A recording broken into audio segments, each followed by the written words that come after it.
Education. Every day, millions of American children get up and go to school. Education has become a major part of American life, for better or for worse. But how often do we actually think about the education systems in other countries, or the impact that we as North Americans can have on these education systems? We set out to study the impacts that North American giving has to offer on the education system in a number of different countries, including Uganda, Somalia, Ghana, the Philippines, and Afghanistan. Although aid impacts the education systems of countries in different ways, donations sent to the right organizations can help to alleviate the pitfalls of these systems.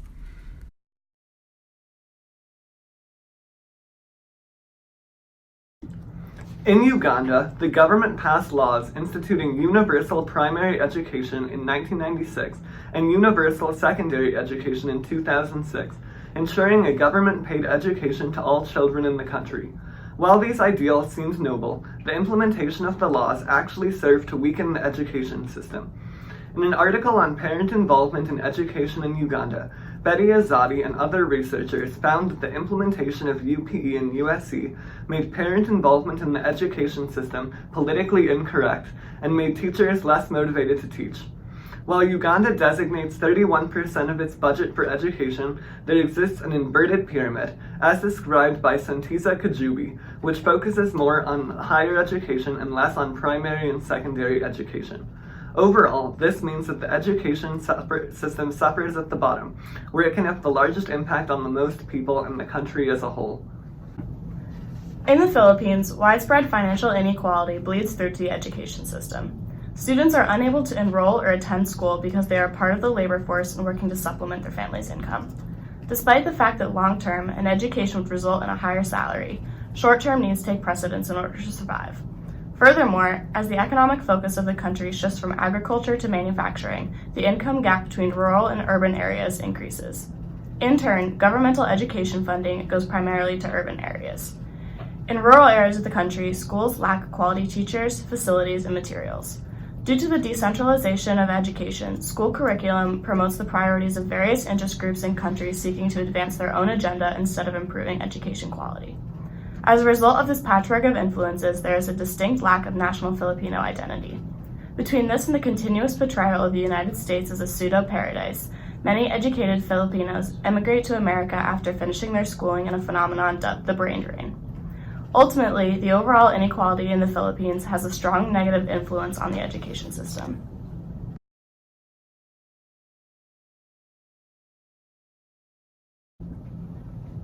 General knowledge is that providing people with a better education helps them acquire skills for higher-level jobs, which for a developing country means more potential for growth and development. However, what is often not known is that providing a better education has an impact in other areas as well. For example, Elsie Pamuk and several other researchers found that an increase in the education levels of mothers leads to a decline in the average odds of infant death. In addition, this decline is greater than the decline in infant death associated with a rise in wealth and income. Essentially, this implies that it is more important for mothers to be well educated than to be richer or have more access to better goods and services. Also, the World Bank found that educational developments such as a rise in standardized test scores correspond with small amounts of GDP growth. Ultimately, education development not only impacts the education systems of the country itself, but other areas as well. In Somalia, the education system was destroyed after a civil war in 1991 that has continuing repercussions today. However, evidence shows that financial aid in the education sector brought by the international NGOs has the potential to fortify the central government, improve the economy, and create peace in a community of intense conflict. Aid has begun to make a significant impact in Somalian society, but there is still a lot of work to be done. Somalia desperately needs a cohesive curriculum that is implemented and monitored by the central government, as well as funds to compensate and train teachers well. International NGOs can continue giving in these ways to develop the country even further. If properly distributed, aid can also make a large impact in countries like Ghana, the Philippines, Uganda, and Afghanistan alike. Education is essential to the development of all countries and the flourishing of individuals.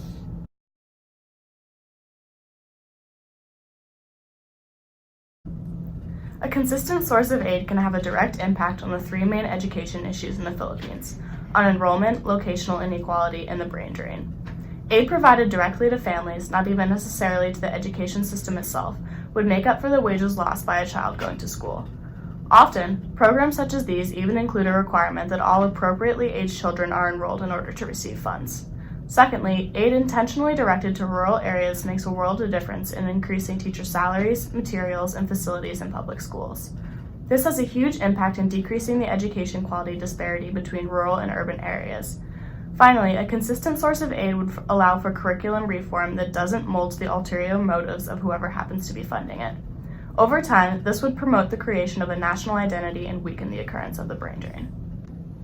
The impact of U.S. foreign aid focused on driving educational improvements in other countries has not always delivered the best results that serve the interest of the local community.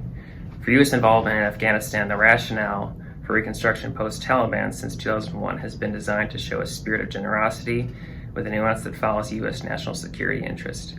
President George W. Bush stated in 2006 that Afghanistan was a strategic entrance to securing security not only for the immediate Afghan community but globally at large. In 2003, many Afghan communities were still desperate for sovereignty from lasting foreign military presence, even though it was helping to fight against different insurgencies. The issue was the Afghan government couldn't functionally take full responsibility if the U.S. would significantly reduce its influence in administration of aid. A study done by the World Bank showed that Afghanistan in the last couple of years, post-2014, could not have independently continued funding essential services as education if foreign aid was taken away. Educational aid, international aid, totaled $15.7 billion in 2010 and approximately equaled Afghanistan's GDP at the time. As Afghanistan's GDP growth was predicted to decrease, benefits from educational programs built through foreign aid would slowly fade away since they couldn't keep up with necessary financial support. One of the most efficient flows of foreign aid to Afghanistan channeled through the National Solidarity Program, launched in 2003 by the World Bank and administered by NGOs, which included USAID. They sent funds directly and organized democratically elected local councils to help keep free market-friendly laws and human rights ideals. While it was one of the few organizations that administered their aid most successfully, the law and order situation of Afghanistan's 2008, where warlords were continuing to in government roles without impunity, shows not only the nation's ongoing corruption, but inability to promote liberty for its citizens. I would encourage more sponsorship of NGOs like the National Solidarity Program with goals to first drive communities to embrace those democratic values that allow for a system of government promoting the educational rights of people once foreign aid is pulled away.